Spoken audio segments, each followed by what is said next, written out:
मालेगावातील तब्बल 38 acre one जमिनीवर झालेल्या 17 बोगस दाव्यांचा खळबळजनक प्रकार आता चांगलाच पेटला आहे। या भ्रष्टाचाराविरोधात आप्पा जिल्हाधिकारी कार्यालयाबाहेर सुरू असलेल्या आमरण उपोषणाचा आज दुसरा दिवस पूर्ण झाला। उपोषणकर्त्यांचा रोष पाहता वन अधिकारी तनपुरे आणि प्रांत अधिकारी नितीन सदगीर यांनी मध्यस्थी करून आंदोलन सोडवण्याचा प्रयत्न केला, पण प्रशासनाची ही मंत्रणी पुरती अपयशी ठरली आहे। आपल्या मागण्यांवर अडून बसलेल्या आंदोलनकर्त्यांनी आता प्रशासनाविरोधात आरपारच्या लढ्याची तयारी सुरू केली आहे। दर्पण न्यूजशी बोलताना आंदोलनकर्ते संतोष बोरकर यांनी स्पष्ट इशारा दिलाय की प्रशासनाने वेळीच न्याय न दिल्यास येत्या 14 ऑगस्टला वन विभाग किंवा पोलीस परेड ग्राउंडवर थेट बिऱ्हाड आंदोलन छेडले जाईल।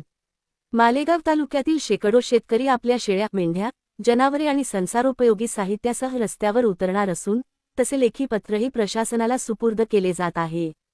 फॉरेस्ट कर्मचाऱ्यांची हप्ताखोरी आणि भ्रष्टाचाराला पाठीशी घालणाऱ्या अधिकाऱ्यांवर कारवाई होणार की 14 ऑगस्टला मालेगावच्या रस्त्यांवर बिऱ्हाड आंदोलनाचा उद्रेक पाहायला मिळणार, याकडे संपूर्ण तालुक्याचे लक्ष लागले आहे। दरम्यान या आंदोलनाला आम्ही मालेगावकर विधायक संघर्ष समिती चे निखिल पवार, माहिती अधिकार कार्यकर्ते प्रदीप माऊली मोरे आणि धनगर समाजाचे ज्येष्ठ नेते आर. पी. खोवर यांनी जाहीर पाठिंबा दिला आहे। विनंती करतोय आम्ही, आमचं पूर्ण गाव म्हणजे गाव येणार आहेत 14 ऑगस्टला 15 ऑगस्टला इथंच आम्ही झेंडावंदन करणार। ग्राउंडलाच करू आम्ही सर्व 5-10 हजार मेंढे आणणार त्या दिवशी। ते तुम्हाला विनंती करून अर्ज बी आता तयार केले, सर्व तुम्हाला देतोय पोच, आता घेतोय आम्ही। त्याच्याशिवाय आम्हाला आता विलाज राहिला नाही, कारण हारून गेलो आम्ही अधिकाऱ्यांपुढे। इतके भ्रष्ट अधिकारी आम्ही अजूनपर्यंत तालुक्यात बघितले नाही, इतके भ्रष्ट अधिकारी। आम्हाला जंगलच नाही तर मग तुमच्या दारात असं झालं।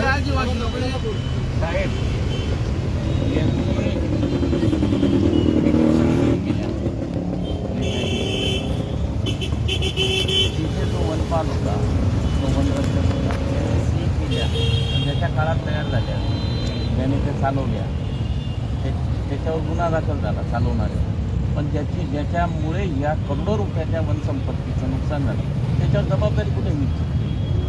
ज्या स्वामी ज्याच्या काळात तिथे अवैध धुळीतलं लाकूड आलं त्या स्वामीच्या संदर्भातला जो गार्ड असेल, जो आरागिरने फॉरेस्टर असेल, त्याच्यावर कुठे कारवाई झाली?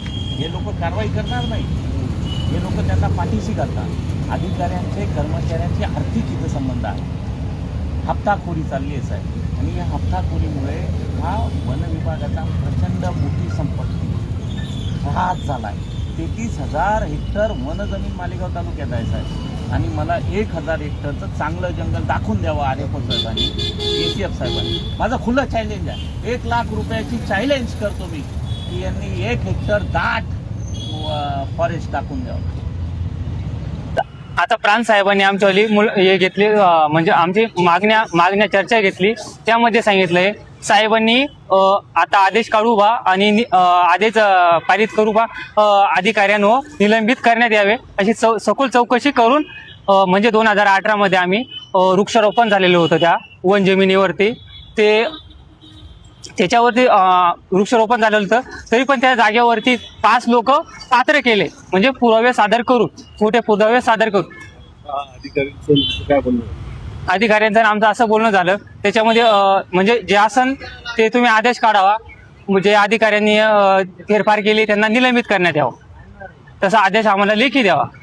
आता ते जर नाही झालं तर आम्ही दिल्लीत सर 14 तारखेला बिऱ्हाड आंदोलन करणार आहे, म्हणजे ते आम्ही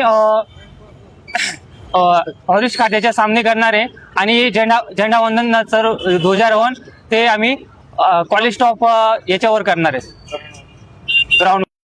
बिऱ्हाड आंदोलन म्हणजे समजा मेंढ्या, कुत्रे, समजे घोडे, गाडे समजा आम्ही घेऊन आम्ही समजा मालेगावच्या दिशेने येणार आहोत 14 तारखेला। हो आंदोलन हो सर.